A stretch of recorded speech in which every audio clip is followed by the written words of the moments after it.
Welcome to the Marketing Pulpit Show, and I am Robert Gatewood, your host.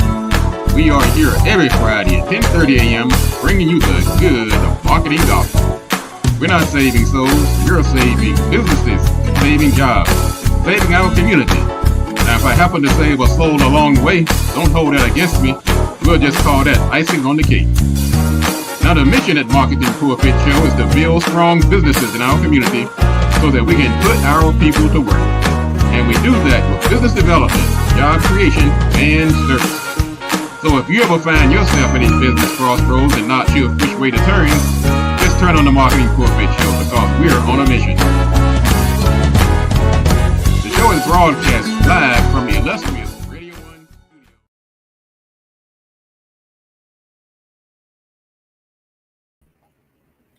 Welcome to the Marketing Pulpit Show. I'm Robert Gatewood, your host. And I'm here every Friday at 10:30 a.m. bringing you the good marketing gospel. I'm not here to save your soul, regardless of how the name of the show sounds. I'm here to save your business. Got the name to honor my dad, who was a Baptist minister who spent most of his years in the pulpit. And as I was coming up with a name for the show, I decided to name the show to honor him. As a matter of fact, it's been 15 years ago, almost to the day, that the Marketing Pulpit launched on Radio 1 in 2010. Wow. Man, how time flies. Welcome to the show. I'm Robert Gatewood, your host. I am a business developer by trade. I have a company called Gatewood Marketing and Web. I'm also a professor at Prince George's Community College, where I teach marketing, and PR, and digital marketing, and social media and networking. Quite a lineup over there. As a matter of fact, I also teach at the Accelerate to Entrepreneurship program. It's a program partnered with the Prince George's Community College, and it's for business owners who are trying to accelerate. Matter of fact, I had a class this past Tuesday. We had about 30 people in the class. That class was packed. But you know what concerned me? There was about 30 people in the class, and I think there was only 2 men. And most of the students, we're in the DC area, so most of the attendees are African American. And that's been a pattern. Now, did I miss a memo or something? Is something happening that I'm not aware of? Because I had another class about a month ago, had about 20, 25 people in it. There was 0 men in the class, full of Black women, a couple Latino women. Anyway, that's got to be a show for another day. But anyway, let me get back on topic here. Stuff something defying logic. I'm trying to figure what's going on. Anyway, I also written a couple of books and worked in the government space with the Small Business Administration. I'm on a mission to build businesses and help small companies grow and get their act together. So this show is all about you, the small business owner. And it's full of resources. We bring on guests. You can go back and listen to past shows on Facebook, on YouTube, or go to Marketing Pulpit. You can watch the show live right on the homepage. I am on a mission, and it's more important now than ever since Trump is out here cutting the fool, and with this claim that everything is DEI, anything that's got Black folks in it now is DEI, and that people are not qualified, when actually the opposite is true. They're probably more qualified than anybody else. And in the DC area, we're probably going to lose about 34,000 jobs to layoffs. This attack on the federal government workers. It's going to be about $22 billion in payroll is going to be lost nationwide. About 200,000 jobs. And these people got to go somewhere. About 35% of them just going to go to unemployment. About 35% going to go into the private sector. About 15% is going to go into state and local government. About 10% are going to retire. And about 5% are going to become business owners. So it's more important now. As a matter of fact, I had a client bring one of his associates into my office. Matter of fact, 2 days ago. It's a young lady who opted to take the government buyout, and she's about to start her own business. And so he wanted to bring her over here and talk to me. on how to get that business off the ground. So we're going to be seeing more and more of that. And so these are times that you don't want to be left out of the loop, which is why it's more important to get into these networking classes, these certification courses, and things like that, and stay on top of it. There's a lot of things happening now. We got this AI out here. We got things you don't need to be out of the loop. Let me put it that way. I see one of my students here, one of my former students, Ronnie Brown. She was in one of my classes at PG Community College Boss Program. Good morning, Ronnie. Thanks for joining us this morning. I remember you. Thank you. Thank you for tuning in. Anyway, we have a good class, good show lined up for today. It's also Mother's Day weekend. I want to say Happy Mother's Day in advance to all of the mothers. As a matter of fact, I did a Mother's Day message a few years ago. Instead of having it, I can't say it better today than I said it back then. So I'm just going to put my message from a few years ago on the stage. Mother's Day. So I want to do a shout. Hang on. Celebrate all of the mothers out there. And I understand it's not an easy task. So to all the mothers, really appreciate you. And we want to dedicate this show to you because it's not, we know, whether you're a mother or if you're by choice or by circumstance, you are a woman and you were not able to have children, but you have also stepped in and helped raise some of these children out here. Sometimes you go by these various names of Nana and Auntie and Godmother and Play Mom and all the different nomenclatures, whatever. We appreciate you. And just know that your work has not gone unnoticed. So thank you to all of the mothers out there. Sometimes I know you don't feel the love, but just know the love is there.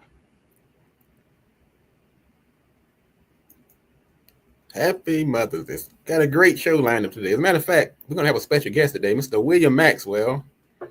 We're going to talk about book publishing. Many of you folks out here have a book in you, but you're sitting on the fence. You're expecting it to happen, I don't know, through osmosis. You know, you have to take some steps.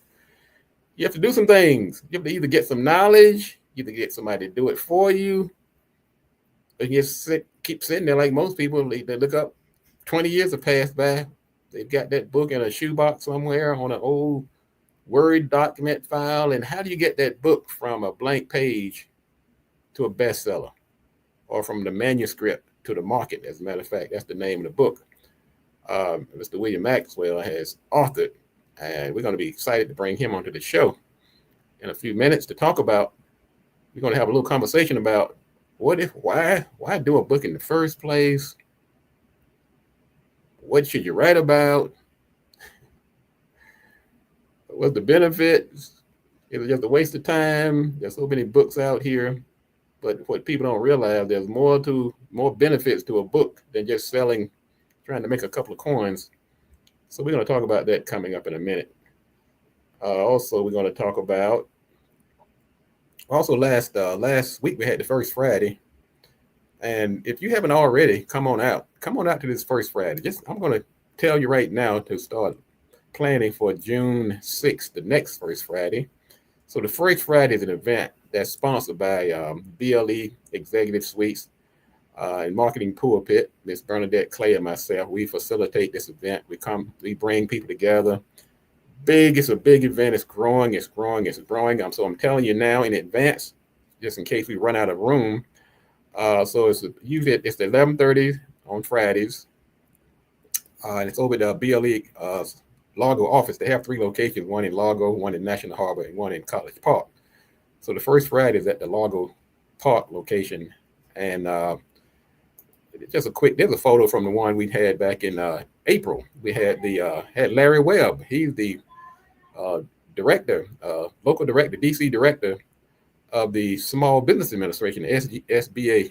And so he was there this past back in April. And so the event has grown and grown and grown. And here's that's me right here talking to the group back in April. I usually get up there and open things up. And Ms. Clay, she talks about the law of attraction. It's a big event. So go ahead to BLE Executive Suites, BLESuites.com, or Marketing Pulpit, and click on the banner and go ahead and register now. And we'll keep reminding you as the month moves on. Also down in North Carolina, I was in North Carolina this past weekend. My brother Leon, we did a surprise tribute to him. He has this great nonprofit down in Marvin, North Carolina. They got about a big, about 15,000 square foot facilities, tennis courts, kitchens, dance floors, a couple of floors, and they got I think about a $250,000 grant a few years ago from the Greenleaf Foundation, and they are on a roll. So Leon is really touching the lives of many people. So we did a surprise tribute to him. We planned it around that the brothers were going to be singing at this event sponsored by this group. And so for the entire month or two, we've been planning for the brothers to get up there and sing for this organization. But he didn't realize that the organization that we were preparing to sing for was actually one throwing him the big event. Here's a picture, a video of him receiving his award at the event. He was totally caught off guard.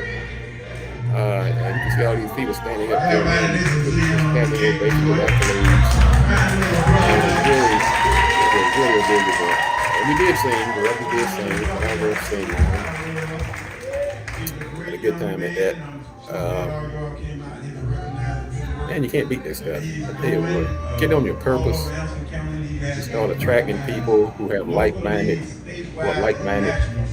and magical things happen. Magical things happen. You can't do this alone. That's why we push these networking events. That's why Marketing Pulpit is here. We're trying to move you off from getting off the thinking about it stage into getting out here doing it. Get out here and do it. Daggone it. Ronnie said her office is in that building. Oh, is that right, Ronnie? All right. Good go, Ronnie.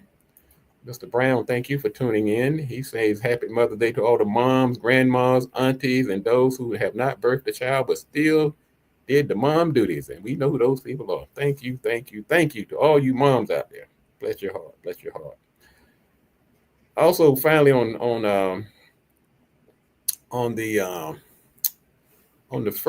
back to Holla one more time. They're having a big event down in Marvin, North Carolina, the Holla nonprofit. They're having their annual 5K race, and that's tomorrow on June 10th. They also have a literacy event. They call it the Literacy Escape, and they're going to have authors. So it's kind of timing. I was trying to reach out to Leon this morning to get him on the show, but I didn't catch him in time. But so it's called the 5K and the Literacy Escape. That's going to be tomorrow, starting at 8 o'clock in the morning. And that's a big event that Holla has every year. And I've been down there a couple of times and helped them with the event. And so that's going to be a big event coming up tomorrow down in Marvin, North Carolina. So you can see a lot of things are going on. And back to the Mother's Day. Now, you out there, you business owners out there who are thinking, well, is there a way I can capitalize on this holiday? Now, capitalizing doesn't sound good to me talking about something like Mother's Day, but you know what I mean. Can you make some money? You have this business, and think of it as you're providing a much needed service. So even though it's a little late to get into a big promotion, there are some things you can do for this holiday as a business owner. So you might have some themes going on, some promotions going on that you've run in the past. Take that same theme and just slap a Mother's Day theme. Just make it to a Mother's Day theme. Take that same promotion, just slap a Mother's Day theme on it, and you are tapping into some of that Mother's Day sentiment. Also, if you're doing social media, go ahead and create yourself a Mother's Day reel or some kind of post, just acknowledging the mothers out there. And that really, little small things like that goes a long way. Some Mother's Day quotes, just put them on your Facebook page, on your Instagram account. Just let the mothers know that you acknowledge them. And if you're an employer, you got moms working for you, you might give them a little time off and maybe give them a cake or something. But anyway, there are ways that you as a business owner can help your brand help show appreciation for your staff and stakeholders by recognizing this Mother's Day, which is I think is very important. I know my own mom. I mean, my goodness, she passed away about 2 or 3 years ago, and man, we were very close. Matter of fact, she passed away right around Mother's Day, and it happened during the pandemic. And so, but we had that pandemic just threw so many things into a tailspin. But anyway, to all the moms out there and to all the business owners, there is a chance for you to come together. And many of you business owners are moms. So I'll say a special Mother's Day to you business owners. Also, Small Business Week. To all you small businesses, let's get out here and support each other. Matter of fact, I got to bring William in on this. That's one of his main things. Let me get this brother in here so we can talk about this stuff. Let me bring William Maxwell to the stage. William, Hey, Robert. what's happening, man? Welcome to the show. Thank you, man.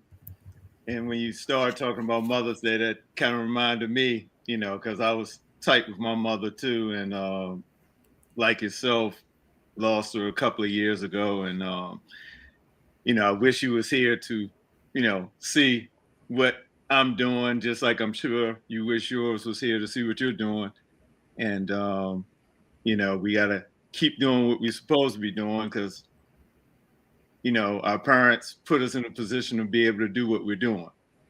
Man, but it's nothing like a mom, though, is it, man? It ain't, I For tell you, sure. there's nothing like Sure. to all you folks to have your mom, hug them, hold them close.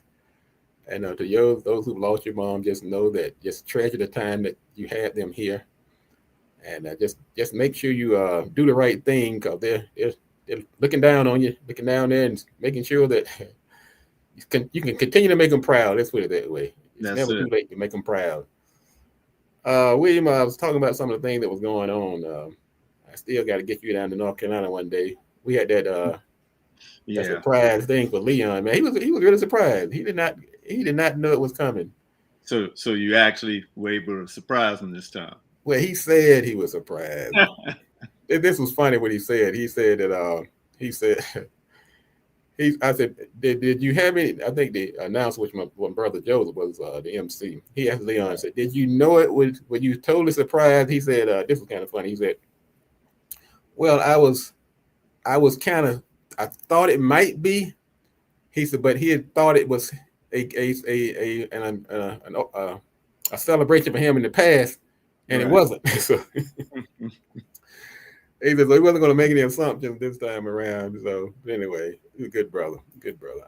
I have some really good brothers, all the brothers. We have the singing group, the Gateway Brothers, Joseph, Curtis, Daniel, Leon, and myself. And of course, I have a big family. I have two more brothers that are not in the group. I have four sisters. So I love going down to North Carolina to spend some time with them. Right. Uh, William, we're going to talk about this.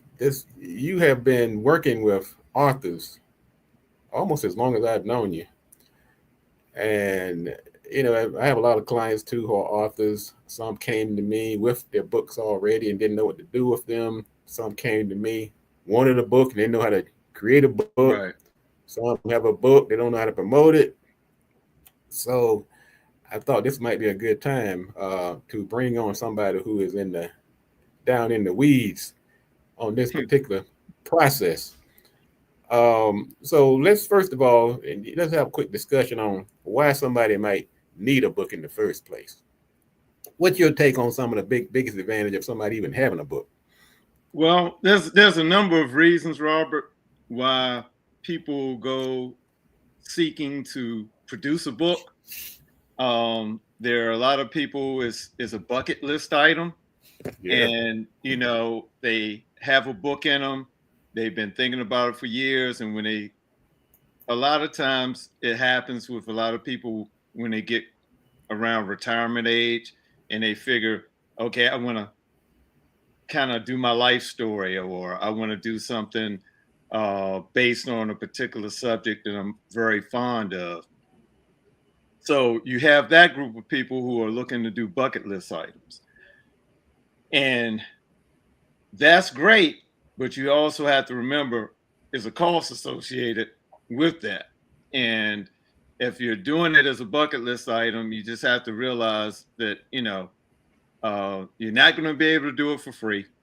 And even though you may not have intentions of, you know, doing major sales with that product, you still have expenses that are there. You have, if you're not a designer, you have to bring in a designer, someone like myself or you. If you're not somebody who's very uh, set up to do writing, you may need a ghostwriter. And in a lot of cases, people who may have some writing skills, you still need an editor. So there's a lot of moving parts to putting together a book. And one of the things that I always say that if you have a book on a particular subject matter that you may have an expertise in, the great thing about doing a book is that, say, for example, if you're a real estate agent Mm-hmm. and you're one of the most successful real estate agents in your area. Now, if you were to put together a book about some of the pros and cons and nuances of the real estate industry, now not only do you have the receipts showing that you're one of the best real estate agents in the area, now you have a book to show you are an expert in that particular area. So a lot of times Wait, people will take the opportunity to do a book to position themselves better as that go-to person in a particular area that may be crowded with people who, you know, do the same type of work. well, you're right, because I look at books, and as like as a marketing professor and as a marketing consultant, I look at book as one of the ultimate forms of content marketing, because particularly nowadays, when you're up against so many people who are going after direct sale, they jump out there, buy one get one free, Right. hire me for your real estate agent. There's so much noise out there. There's so much competition. You have to find what we call a unique selling position, or what we call a degree of separation from that pack. And so if I'm trying to decide between, and this is the whole concept of content marketing, if I'm trying to decide between uh, service provider A and service provider B, they might look alike, walk alike, have the same credentials, but one is a published author. That gives that person an immediate leg up. That person has now kind of Exactly. separated themselves from the pack. Another thing I like about authors, William, is that I call it, and we've talked about this a lot. It's like it's an expensive business card. So Yeah, yeah, yeah. it, And it also, Robert, puts you in a position to slow the potential client down. Because see, with digital media, everything's quick. right, Whereas if you have a book and a person purchases a book, their focus and attention now is on the book. You don't have a lot of distractions distracting people from the message that you're trying to present. And a lot of the clients that I've worked with over the years, they've benefited greatly. One of the clients, and you're familiar with this guy, Nathaniel Jordan. yeah, okay. This book, You've Robert, been on the show a couple of times, yeah. he's been on the show, and I just want to let people in the audience know that this brother has sold 7,000 copies of this book strictly from his website and doing his YouTube channel. And the brother sells this book for $40. And the book Wow, is a great book because it works. You don't sell 7,000 books like this by accident. that's exactly right. But I think that both of us being in the marketing field, we've seen that some of our more successful clients have been authors, and that's not like, for instance, Joe Madison. We both worked with Joe Madison. Exactly. I did his logo, I did his website and his PR for many years. He passed away about a little over a year ago. And he wrote one of the last things, I guess, was on his bucket list. He wrote this book, Radioactive. Radioactive. And the book just, I mean, it just solidified his position and put a stamp on his legacy. Another one of my clients that we worked on together, Mr. Neely Fuller, he passed away. Matter of fact, this year on February 1st. Yes. And his books are, I mean, he like got like a cult following almost.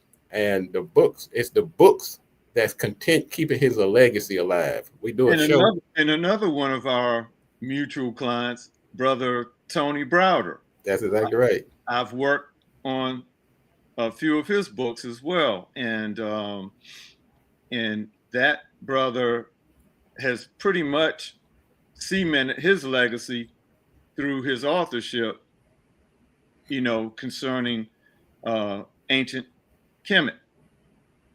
So you can really Right. go into kind of showing and spotlighting what you've learned over the years by producing a book that's going to help people uh, overcome some things that they may have not known, these little twists and turns that a person has to go through in order for them to become them.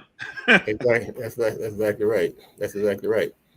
Yeah, Well, because speaking of cementing legacy, you've been out here uh, beating the pavement for many years and helping people grow and with their branding and their positioning and like myself, a few years ago, I penned a couple of books myself. I wrote a book called Played in Fool about 2008. Then I came back a few years ago and did a book called Smarter Than the Boss.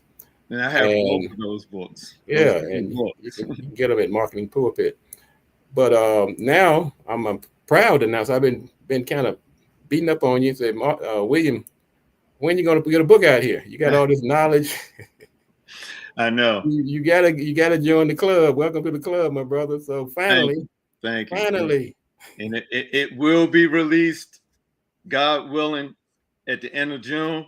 And I will have the website up, wmgraphics.net. That site will be up by the end of this month, and people will be able to pre-order the book at wmgraphics.net. But in the meantime, they can reach me directly at ideagear by wm at gmail.com to place, pre-orders for the book. Because my main mission with the book publishing side, Robert, everybody has a book in them, hmm and I'm just trying to help them get it out so that they don't have to, you know, go meet their maker and maker says, how come you never did that book? let me ask you this, William. If I know you don't want to give away your entire book, is there any tips, any small anything you might can share with the audience about somebody who might be sitting on the fence or somebody who's trying to navigate this process? You might share with us today before we get out of here. Well, real quick, the first thing that a person needs to do is make a decision on whether the book is going to be just a bucket list item. You just want to do it, just say you published Down the and book, had a book printed. right? But if it's the second route, which is, you're trying to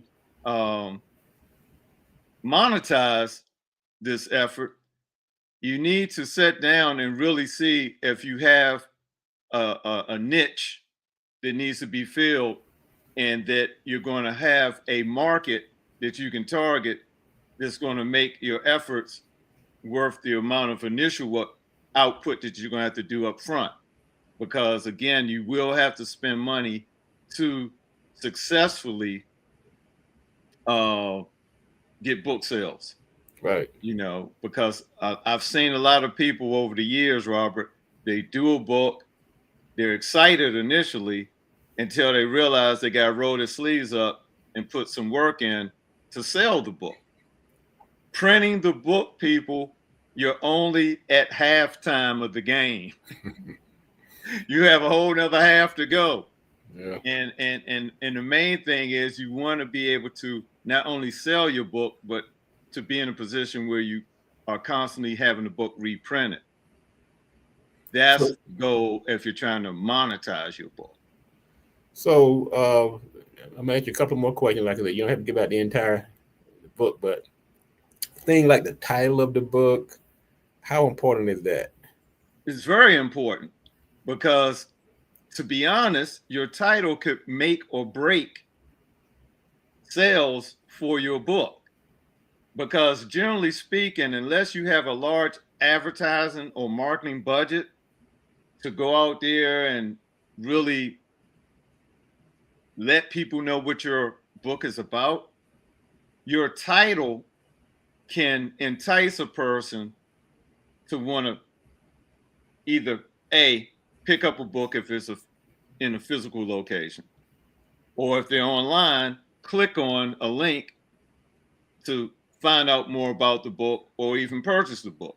So your title is basically to sum it up, your title is the thing that's going to pull people into your space. It's sort of like that thumbnail. Like if you're advertising online or if you're on YouTube, if you have a compelling thumbnail, somebody's going to be more likely to click on your Click on it. article Right. or your It's like podcast. the old days, Robert, with album covers. If Right, you're in that's a right. record store, think about it. If you're in a Yeah, record store and you're not familiar with the artist, the album cover may strike a chord with you to pull it out the rack, and you may flip it over and then eventually see somebody that you may recognize and say, "Oh yeah, I'm gonna buy this album." I'm asking one more question. Yeah, I'm gonna tell everybody they have to get the book in June. But self-publishing. Now you mentioned self-publishing. Right. Help folks understand the difference between self-publishing and the other alternatives. Okay. Well, self-publishing means that you, as the author, have made a decision to go into this book journey without going through a publishing house, which is the alternative, is going through a book publishing house where you may get an agent, you may have someone who's ghostwriting with you through that publishing house. They may even come up with a title for your book. Right. I mean, because a lot of times when you're dealing with publishing houses, there are more things that they're going to control that's going to be taken away from you as the author. Right. Whereas when you're doing the self-publishing piece, you have a lot more say in what goes on in terms of title of the book covers, formatting, etc. So you have a lot more leeway with self-publishing than you do if you're going through a publishing house, because 9 times out of 10, the publishing house is going to control what's going on the cover.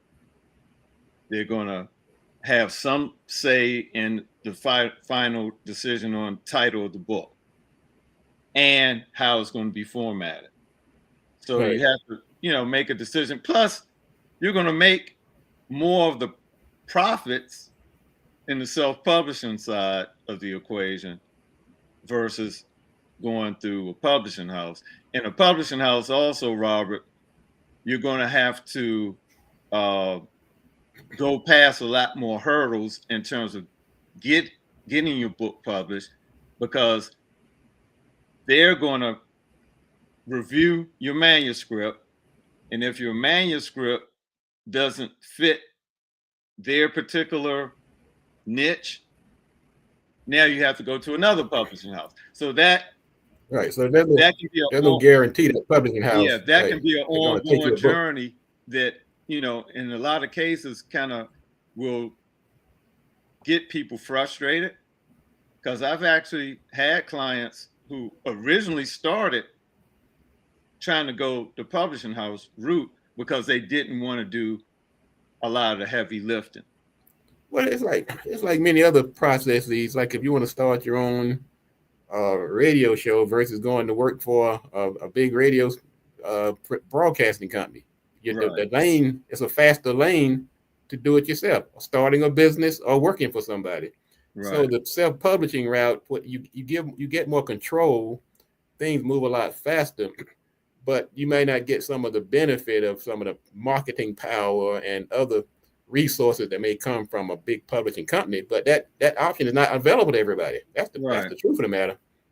But another great thing, and I talk about this in detail in the book, because of the current tools that are available online, it's kind of leveled the playing field a lot more for self-published authors to be able to get out there and be successful, like a Nathaniel Jordan, like Ashley Parker and others, Joni Ward, that I've done books for. And Neely Fuller, who's selling books by the cases. I mean, we're not talking about one. We sell like 60 cases to one client. So, right. And he's self-published.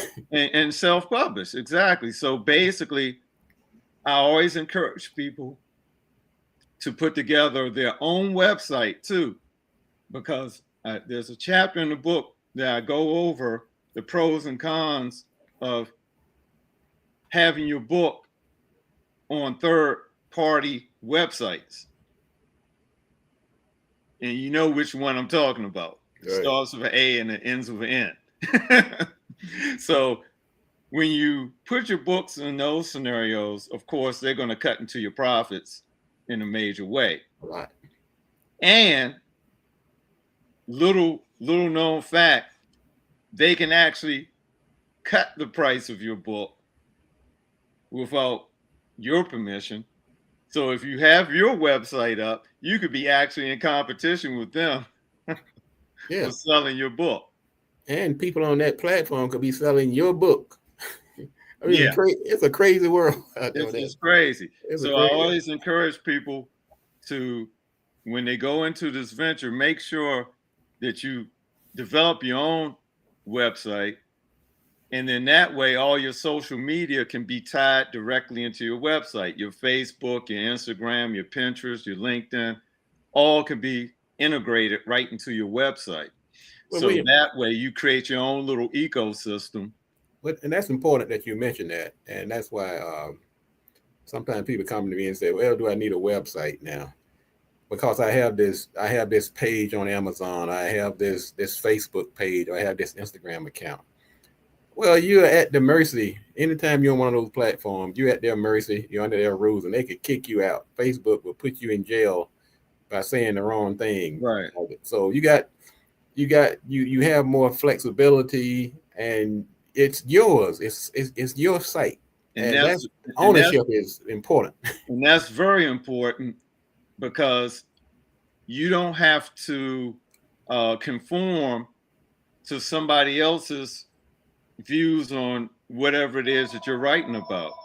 So you can pretty much excuse me 1 minute here, Robert. All right, go ahead there, William. I'm gonna put William's book up here on the this is his book, From Manuscript to Market. This is your self-publishing blueprint. And he says the book is going to be published. It's going to be published coming up in June. And William, we're about to wrap it up here, but how can once again let people know how they can get this book when it comes out and how they can reach you? Well, they can reach me by phone direct at 202-439-6169, or they can email me at ideagearbywm@gmail.com. And you're also on social media, I understand. And I'm on LinkedIn, I'm on Instagram, on Facebook. Well, William, I want to thank you again, like you said, and thank you again for the many years. Just quickly, let's remind people that we're celebrating 15 years at the marketing. Happy anniversary, brother. The anniversary. And a quick story. I started out the marketing pulpit over Radio 1 in 2010. William was kind of in my ear from the first day, helping me decide what to call the show. And I actually did the show solo for a few months. And I'd be talking to William on the way. I'd be driving over to the studio. William and I kind of bouncing ideas. Then one day I got this bright idea. I said, William, look, damn it, won't you just come on to the studio with me? I got drafted. And so for 6 years, William sat there next to me, on the mic at the marketing pulpit. So so it's only fitting that on this 15-year anniversary, and it's almost to the day, William. It was May 10th. Yeah, it is. May 10th, 2010. So tomorrow will be exactly 15 years. Mm-hmm. And so I thought it was very fitting, one, to talk about your new book and to congratulate you on your accomplishments and all the things you've done for the small business community. Thank you. And also to say thank you for the run we had on the show at Radio One. We had a good time. I remember all those breakfasts over at Expectations off the street. So man, I'm telling you folks, there's nothing like partnerships. And if you're trying to get on this business journey, the best thing you can do is to put people around you that can trust you and support you.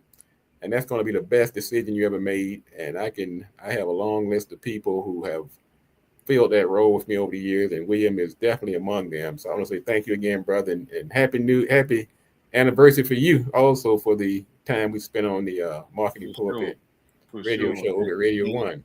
And I want to thank you again for bringing me along on the ride, and I appreciate it because you did me a favor back in the good old days when you bailed me out for the expo I used to do, and I had to return the favor.